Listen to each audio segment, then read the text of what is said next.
আসসালামু আলাইকুম। Option trainer YouTube চ্যানেলের মাইক্রোসফট অফিস এক্সেল ফুল কোর্সের পার্ট 11 এ আপনাকে স্বাগতম। পার্ট 11 এর এই ভিডিওটি দেখে আপনি শিখতে পারবেন মাইক্রোসফট অফিস এক্সেল ব্যবহার করে কিভাবে কোনো শিক্ষা প্রতিষ্ঠানের পরীক্ষার রেজাল্ট শিট তৈরি করা হয়। ঠিক আছে? আপনি যদি কোনো শিক্ষা প্রতিষ্ঠানের রেজাল্ট শিট তৈরি শিখতে চান বা শিক্ষা প্রতিষ্ঠানের শিক্ষার্থীদের মার্ক অনুযায়ী কিভাবে রেজাল্ট তৈরি করতে হয় সেগুলো যদি শিখতে চান তাহলে অবশ্যই এই ভিডিওটি না টেনে সম্পূর্ণ মনোযোগ সহকারে দেখবেন এবং অবশ্যই এই চ্যানেলটিকে সাবস্ক্রাইব করে রাখবেন। চলুন কাজ শুরু করছি। এই শীটের দিকে একটু লক্ষ্য করুন। এখানে প্রথমে আমি স্টুডেন্ট নেম লিখেছি, অর্থাৎ এই সারিতে সকল স্টুডেন্টের নাম লেখা আছে। ঠিক আছে? এখন এই সারিতে সকল স্টুডেন্টের রোল নাম্বার লিখে আছে। ওকে। এবং এখানে Bangla, English, math, physics, chemistry, biology এইভাবে মোট ৬ টি বিষয় আছে এবং প্রত্যেক বিষয়ে কোন ছাত্র কত মার্ক পেয়েছে সেই মার্কগুলি উল্লেখ করা আছে। ঠিক আছে? তো এইভাবে আপনি টাইপ করবেন মার্কগুলি। ওকে। এখন আমরা কি চাচ্ছি যে এই জায়গায় টোটাল মার্কস, এই সেলটিতে টোটাল মার্কস বাহির করব, অর্থাৎ কোন ছাত্র মানে সব সাবজেক্টে মিলিয়ে মোট কত মার্ক পেয়েছে সেই মার্কটি আমরা এই জায়গায় বাহির করব, অর্থাৎ ছাত্রের মোট মোট মার্ক কত হয়েছে সেটি বাহির করব। সেক্ষেত্রে কি করব, আমি এই বাংলার মার্ক থেকে শুরু করে বায়োলজি পর্যন্ত এবং যে জায়গায় আমরা মোট মার্ক বাহির করব সেই সেলটি পর্যন্ত আমরা সিলেক্ট করব। সিলেক্ট করার পর আমরা এই উপরের যে অটো সাম অপশন, এই অপশনে ক্লিক করব। আমাদের যোগফল অটো চলে আসবে। ঠিক আছে? মার্কের যোগফল অটো চলে আসবে। এখন আমরা কি করব, এই ছোট্ট অপশনের উপর মাউস পয়েন্টার রেখে একসাথে ২ টি ক্লিক করব। তাহলে প্রত্যেক স্টুডেন্টের মোট মার্ক এইভাবে চলে আসবে। ওকে। এখন আমরা ডান দিকে যাই। রেজাল্ট। ওকে। এখন আমরা রেজাল্ট তৈরি করব। কি করব এখন? রেজাল্ট তৈরি করব। এখন আপনি যদি সেই মোট মার্ক অনুযায়ী রেজাল্ট তৈরি করতে চান, সেক্ষেত্রে আপনার কিছু শর্ত প্রয়োগ করতে হবে। যেমন ধরেন আপনি এ প্লাস কাকে দিবেন? যে কেউ যদি অ্যা এখানে সর্বোচ্চ মার্ক হচ্ছে ৫৩০, মনে করেন ৪৫০ এর বেশি পেলে তাকে, যে ৪৫০ এর বেশি মার্ক পাবে তাকে এ প্লাস দিবেন। যে ৪০০ এর বেশি পাবে তাকে এ দিবেন। এইভাবে প্রত্যেক মানে মার্ক অনুযায়ী আপনি রেজাল্ট তৈরি করবেন। ওকে। তাহলে একটু মনোযোগ সহকারে দেখুন আমি কিভাবে লিখছি। ঠিক আছে? ওকে। প্রথমে কি করব? ইকুয়াল দিব। ঠিক আছে? তারপর লিখব ইফ। যেকোনো শর্তের প্রথমে ইফ লিখতে হবে। যদি, ঠিক আছে? যদি, তারপর লেফট, লেফট ব্র্যাকেট। তো ইফ মানে হচ্ছে যদি, ঠিক আছে? যদি, তারপর লেফট ব্র্যাকেট, তারপর লিখতে হবে মিন, MIN, মিন। তারপর লেফট ব্র্যাকেট। তো এইভাবে যদি মিন মানে মিনিমাম হচ্ছে সর্বনিম্ন, ঠিক আছে? যদি সর্বনিম্ন কি হয়? এই বাংলার মার্কস হতে বায়োলজির মার্কস পর্যন্ত, ঠিক আছে? বাংলার মার্ক হতে বায়োলজির মার্ক পর্যন্ত সিলেক্ট করবেন। তারপর ব্র্যাকেট ক্লোজ করবেন, ঠিক আছে? যদি সর্বনিম্ন বাংলার মার্ক হতে বায়োলজির মার্ক পর্যন্ত কি হয়? লেস দেন ৩৩, অর্থাৎ ৩৩ এর নিচে হয়। যদি কোনো একটা সাবজেক্টে কি হয়?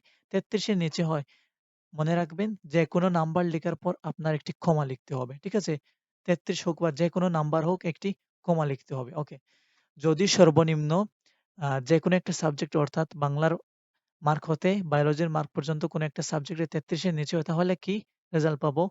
ফেইল। ঠিক আছে? তাহলে তার রেজাল্ট ফেইল আসবে। এখন এই ফেইলটি আমরা কিভাবে লিখব? যেকোনো রেজাল্ট ২ টি ইনভার্টেড কমার মাঝখানে লিখতে হবে। অর্থাৎ প্রথমে ইনভার্টেড কমা লিখবেন, তারপর FAIL ফেইল লিখবেন, তারপর আরেকটি ইনভার্টেড কমা লিখবেন। ঠিক আছে? এভাবে লিখবেন। ওকে, এখন শর্ত শেষ, কমা দেব। এখন আরেকটি শর্ত শুরু করব। সেক্ষেত্রে আবার ইফ লিখতে হবে যদি। ঠিক আছে? Left bracket. ওকে। যদি, এখন আমরা লিখব যে টোটাল মার্কের সেল নাম্বার। যদি মোট মার্কের সেল নাম্বার হচ্ছে I5, ঠিক আছে? I5, যদি I5 মানে মোট মার্ক কি হয়?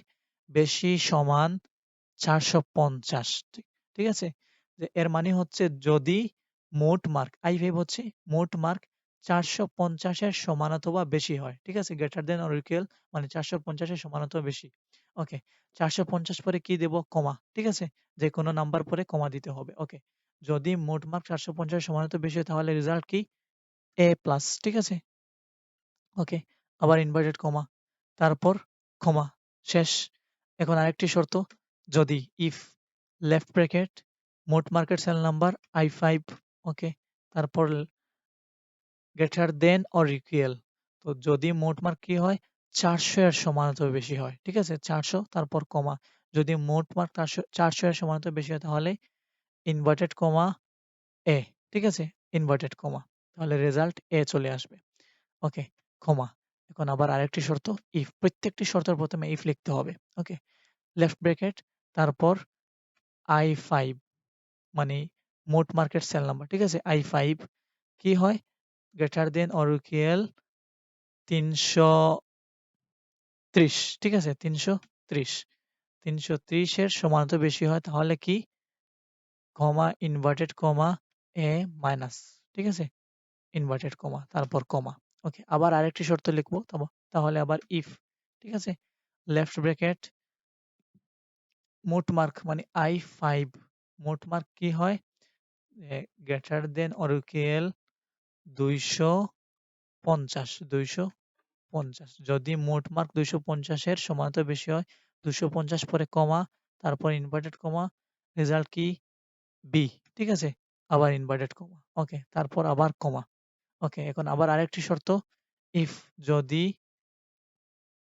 ওকে, মোট মার্ক, ঠিক আছে, প্রথম ছাত্রের ক্ষেত্রে প্রথম ছাত্রের মোট মার্ক দেব, ওকে, যদি মোট মার্ক কি হয় গ্রেটার দেন অর ইকুয়াল 200, 200 এর সমান অথবা বেশি হয় 200 পরে কমা তারপর ইনভার্টেড কমা, তারপর কি সি, তারপর ইনভার্টেড কমা, ওকে, তারপর কমা।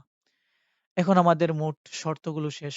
200 হচ্ছে সর্বনিম্ন মার্ক, 200 এর নিচে পেলে ফেল, ঠিক আছে, 200 পেলে এর উপরে পেলে সি, 200 এর নিচে পেলে ফেল। এটি কিভাবে বুঝাবো, আপনি যদি এখন শেষে এসে দুইটি ইনভার্টেড কমার মাঝখানে যদি আপনি শুধু ফেল লেখেন, FAIL ফেল লেখেন, এইভাবে যদি ফেল লেখেন তাহলে 200 এর নিচে যার মার্ক পাবে তাকে ফেল দেখাবে, ঠিক আছে।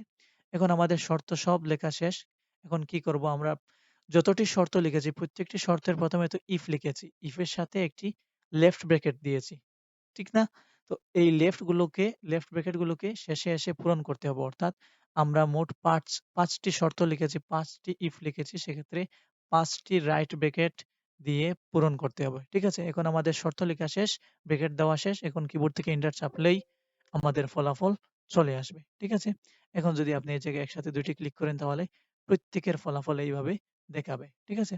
এখন দেখেন এখানে ফেল আসলো কেন, কারণ ওর মার্ক হচ্ছে 170, অর্থাৎ 200 এর নিচে, সেজন্য ফেল এসেছে। এবং এখানে ফেল আসলো কেন, কারণ ওর মার্ক তো 358, ফেল আসলো কেন, কারণ সে আহ, ওর ফেল হওয়ার কারণ হচ্ছে এইদিকে লক্ষ্য করুন, এখানে 32 মার্ক পেয়েছে, আমরা তো শর্তে লিখেছিলাম যে 33 এর নিচে পেলে ফেল, সেজন্য তার এই জায়গায় রেজাল্টে ফেল এসেছে।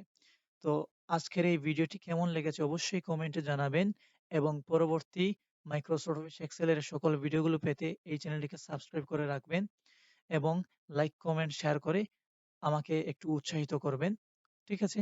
তো আজকের ভিডিওটি এখানেই শেষ। আসসালামু আলাইকুম।